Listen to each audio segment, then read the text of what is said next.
What's up?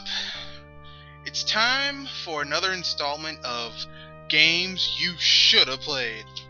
Now, this is a game that I personally love to death, and if you're a Castlevania fan, you should have played. But if you haven't, if you want to get in Castlevania and you don't want to invest in the tedium that is Castlevania for the NES, or Castlevania 2 or 3 on the NES, go with the fourth installment, which is on the SNES, and is an excellent jumping in point to the Castlevania series. I'm talking about Castlevania 4.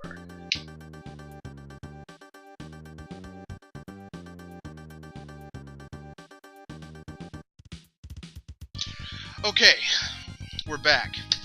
Super Castlevania 4 is a retelling of the original Castlevania, and it has everything that Castlevania should have. Great music, awesome enemies, whip play, great graphics. Castlevania is one of those titles, however, that no matter how great individual parts of Castlevania are, they have to equal more than the sum of all their parts. So you can't just have good music for a Castlevania game. You can't just have great graphics for it to be a good Castlevania game. If it just has a good combat system, it cannot be a good Castlevania game.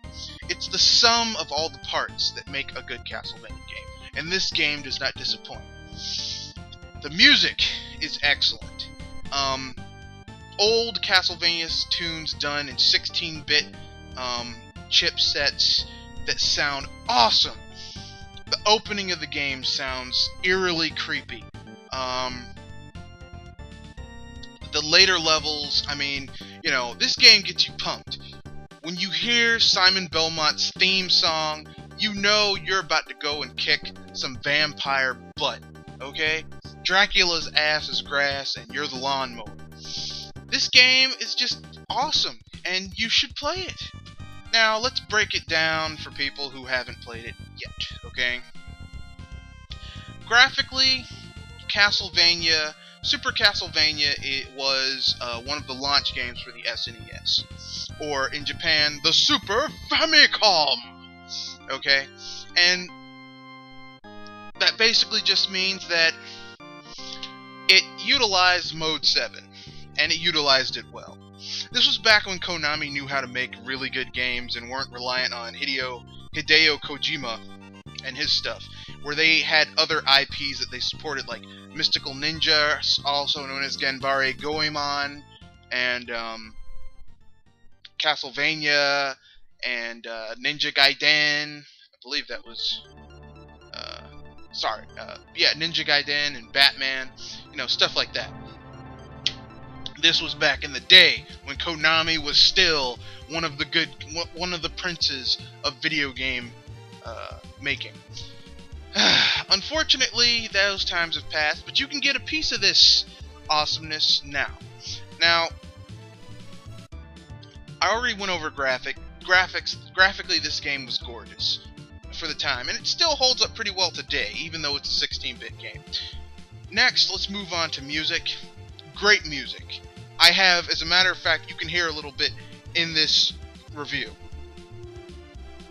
A little bit of Simon Belmont's theme, a little bit of Bloody Tears, the Castlevania themes. As a matter of fact, if you have a Castlevania game and you don't have these songs in it, it's not a Castlevania game in my opinion. So, sorry Lord of Shadows and Mirror of Fate and the new Lord of Shadows game. God of War Castlevania with God of War with vampires is not Castlevania. Oops. Anyway, replayability. This game does have some replayability, because after you beat it, it gets harder. You play through hard mode, and you get to enjoy the game with tougher enemies, more enemies. The enemies take more hits and do more damage to you. It has some replayability, but not greatly. So ultimately, this is a game you should have played, and I advise you go and do it right now.